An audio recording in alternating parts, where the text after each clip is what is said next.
Selamat datang ke YouTube channel Mak Don. Sekali lagi dengan aku Mak Don. Dan hari ni Mat, kita akan sembang tentang sebuah trilogi lokal yang ada dekat Netflix. Sebelum kita bersembang dengan lebih lanjut lagi tentang trilogi Harimau Merah ni, marilah kita sedekahkan Al-Fatihah untuk arwah Alung Azandi yang baru saja meninggalkan kita pada tahun ni. Al-Fatihah.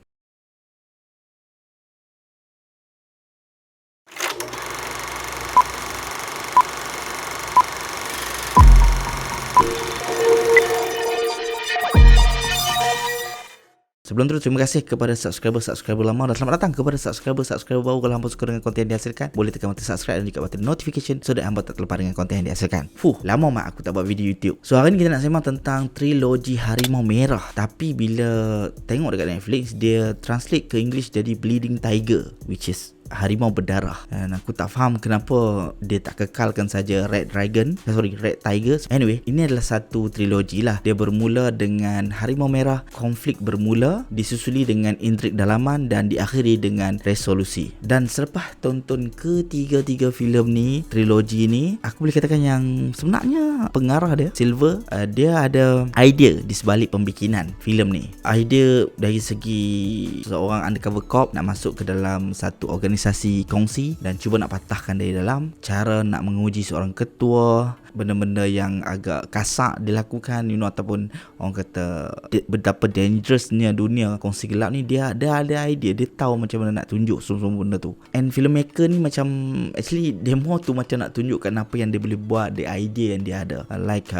how he shot long take untuk sesi pergaduhan, untuk pertelingkahan, benda-benda yang macam tu. Benda-benda macam tu actually dia add value sikit dalam trilogi ni. However, skrip dia lemah, Mat. The main problem tentang trilogi ni adalah the script itself. Sangat-sangat lemah. Dia tak portray trust, dia tak portray betrayal, a good friendship. Dia bukan tak ada, dia lemah tau. Itu two different things. Dia lemah sangat-sangat. Dia macam sekadar nak add certain scene to give info to the audience, tapi dia tak bagi thrill tu dekat penonton. Macam bila kita tonton The Departed, kita tahu kawan ni undercover, yang kita tahu ada dunia gangster dalam tu. The whole thing tu dia relate, kita boleh relate tau. Kita sampai risau dan kita faham kenapa karakter tu bertindak sedemikian, kenapa karakter ni bertindak sedemikian. Benda-benda macam tu yang lagi add thrill ke dalam diri penonton. Tapi filem ni tak buat benda tu. Dia memang lemah dari segi jalan cerita, dari segi character development, dari segi pacing itu sendiri. Dia macam bila hang tonton tu hang akan clueless punya.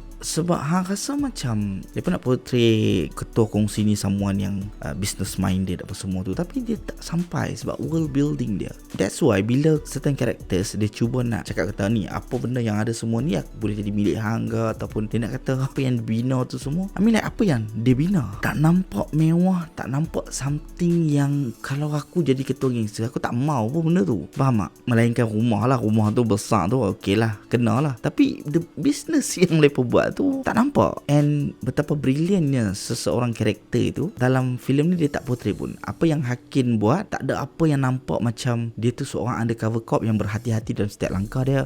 Ada benda yang dia kena korbankan dan sebagainya.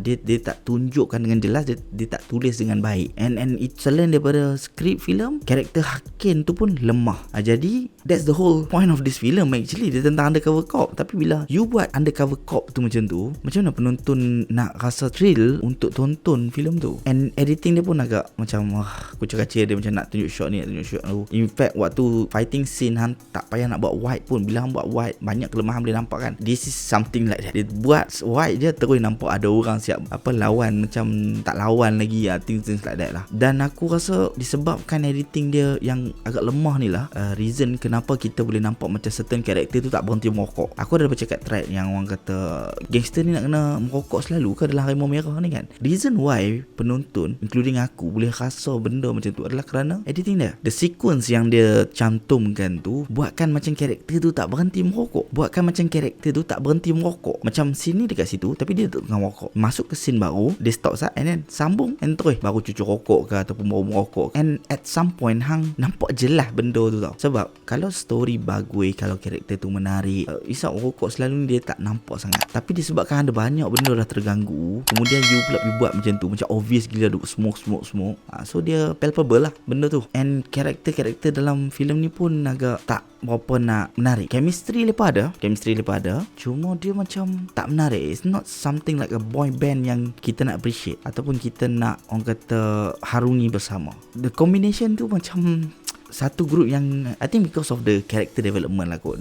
Sebab aku seriously tak faham the 4 orang ni, aku tak boleh nak relate. Dia macam if you make it into 3 pun dah ngam. You know like how Hangover dia buat 4 kemudian dia hilangkan seorang tu. So the dynamic range between the 3 dia akan jadi lagi jelas lah. Dia buat 4 dia macam ramai sangat. Jadi macam jam. If you tulis dengan baik, okay. But the whole story pun agak lemah. Jadi macam mana you nak control 4 orang tu pun jadi lagi susah. And aku tak boleh lah ban aku. 2 karakter penting waktu first film, mereka ada rupa. Luqman Hafiz dan juga Ben Amir, mereka ada rupa. Actually the whole people dalam ni aku rasa okay je dari segi looks, tapi dari segi karakter yang mereka bawa tu aku rasa tak boleh. Ben Amir dalam Rebel pun aku dah tak boleh nak relate. Jadi dalam ni pun tak nak nampak sangat. Benda-benda macam tu pun kill people punya apa orang kata enjoyment waktu nak tonton sesebuah filem. And benda ni buatkan aku terfikir waktu aku tonton kisah paling gangster lakonan Yazid Sam dulu. Waktu aku tonton tu aku tak rasa macam off. Faham tak? Aku boleh tonton sampai habis. Dia ada kelemahan dia, tapi dia tak buatkan aku rasa macam terganggu, nak stop tengah jalan, apa nak rasa cringe. Tak ada, benda tu tak ada. Dan reason dia adalah kerana aku rasa dari segi karakter dalam filem tu, and scene yang dia tunjukkan betul-betul gore, betul-betul ganah, betul-betul buatkan kita simpati dengan karakter tu. Macam babak kena gigit anjing, siap kulit semua tu kan, dia bagi efek dekat kita. Tapi dalam ni kena langgar dengan lori, kena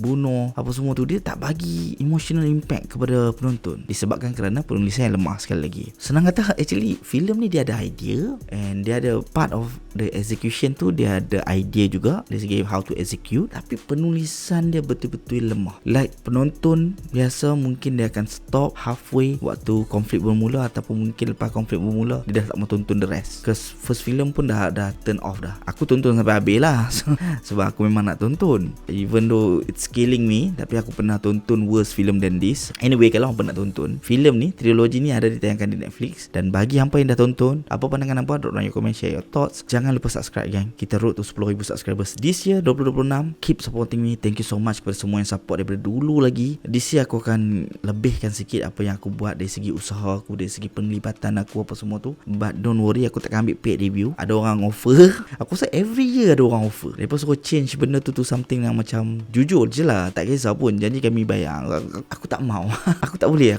Aku memang tak ada mat. Kalau aku buat benda tu, even aku jujur sekalipun, aku rasa macam nama aku akan dah tergolong dalam golongan paid review. Aku tak mau benda tu. Aku tahu banyak movie reviewer buat biar kat lepo yang tu, but aku tak mau. Okay, hampa nak kata aku acah ke apa, ikut suka hampa yang tu lah. So kepada penonton baru, jangan lupa subscribe. Okay, kita road to 10,000 subscribers. Kita jumpa lagi next video. Thank you for watching. Bye bye.